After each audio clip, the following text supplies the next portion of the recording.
Which ships do you think are going to become the most popular as the Sandman fandom expands?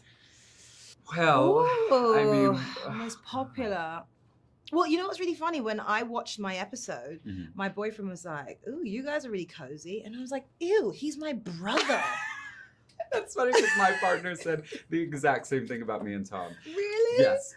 There's a scene where Tom grabs my hair and it's very kinky. And she literally was like watching it and was just going, kiss, kiss, kiss, like right next to me. And I was like, you can't, that's my brother. You can't do this.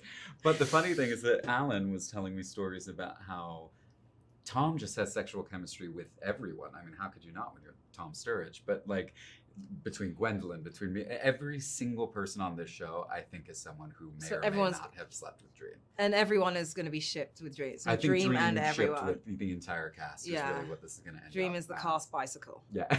Around everyone. I thought I was special. And I thought we had a connection, but it's okay. fine. It's okay. You know. We have a connection. We have a connection. Maybe they'll ship us. Maybe oh, wait, we're siblings too. We are. I know, it's all gross. Gross. Never mind. Next. Okay.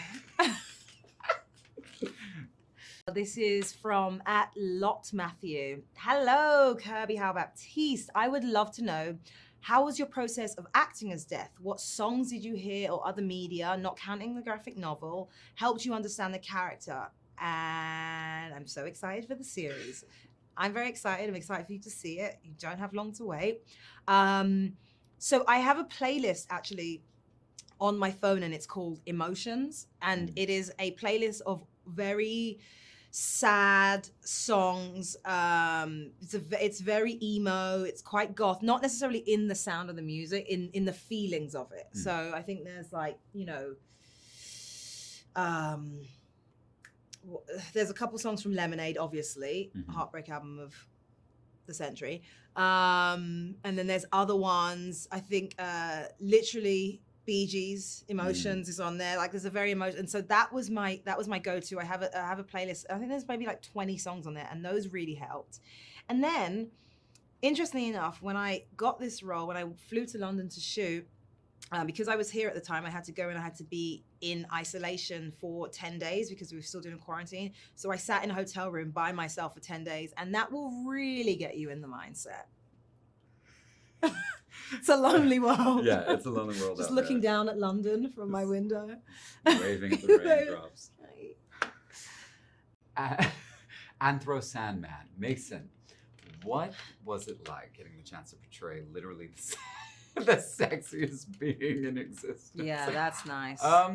You know, that's really nice. No pressure at all.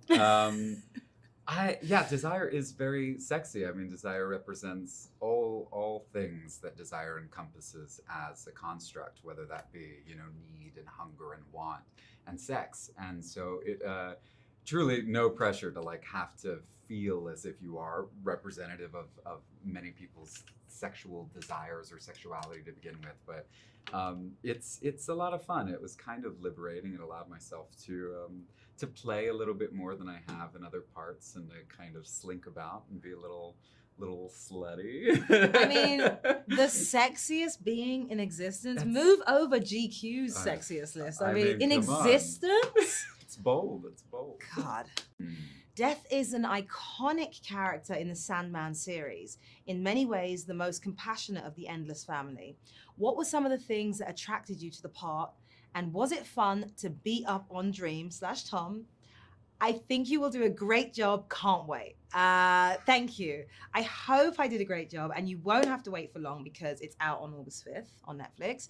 To answer your question, some of the things that attracted me to the part. Well, okay, we just said I was a huge fan of the Sandman, of the comics. I read them years ago, and Death was a character that particularly spoke to me because I had never seen a death in pop culture that was so, or the idea of death that wasn't the Grim Reaper, that wasn't dark and gloomy and scary. And so to have a chance to play this role that fans like myself connected to because she is gentle, because she's caring, because she's maternal, that was a no-brainer. And then the other side of that is there are so many people that will discover the Sandman through this series just because it's on Netflix and Netflix is so trusted and whatever is on Netflix, people will watch.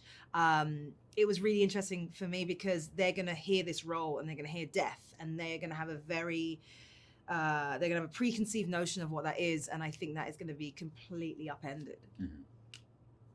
Okay, so from If Sandman, Mason, what was your reaction when you got the role for Desire?